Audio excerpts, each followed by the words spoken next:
All over the world, the most vulnerable populations await humanitarian care. Victims of war and natural disasters, people starving from famine, those who are excluded from basic health care because of social stigma. But there is hope and help. Since 1980, Doctors of the World, a leading international humanitarian organization, has provided help in over 60 countries, wherever the need is greatest. In Syria, as violence against civilians escalated, we stepped up our involvement in order to support medical personnel who treat the wounded. The border crossings between Syria and Jordan and Syria and Lebanon experienced a substantial influx of highly vulnerable refugees. In the camps, Doctors of the World supports the volunteers working there and ensures the supply of essential medicines and medical equipment. A psychological support team provides care and treatment for exhausted and traumatized refugees.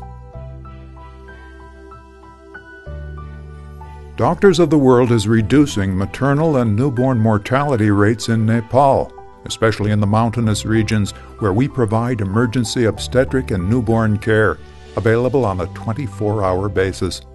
Over 60 local healthcare professionals have trained in reproductive health, extending access to 10,000 women.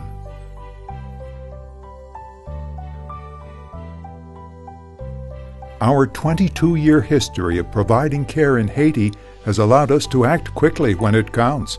From hurricanes and tropical storms to the devastating earthquake in January of 2010 to the cholera epidemic, Doctors of the World has provided free medical care to hundreds of thousands of Haitians during crisis.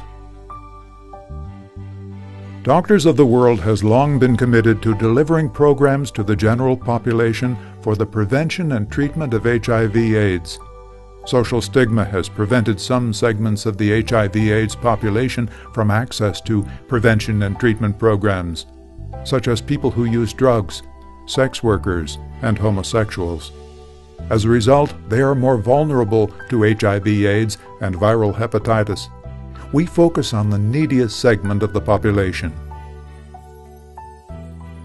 There are always places where Doctors of the World is not able to keep up with staggering medical needs because of a lack of funding. For example, in South Sudan, an alarming rise in tensions with North Sudan, combined with local violence, food shortages, and limited resources, have led tens of thousands of people to flee their homes. Doctors of the World's objective is to open a new project in South Sudan to provide badly needed medical services to the suffering population. Our work depends on the commitment of volunteers, including doctors, nurses, and midwives, to provide medical care to the world's most vulnerable populations. After the crises have abated, Doctors of the World supports reconstruction efforts. Working with local partners, we guarantee the continuity of our projects for the long term.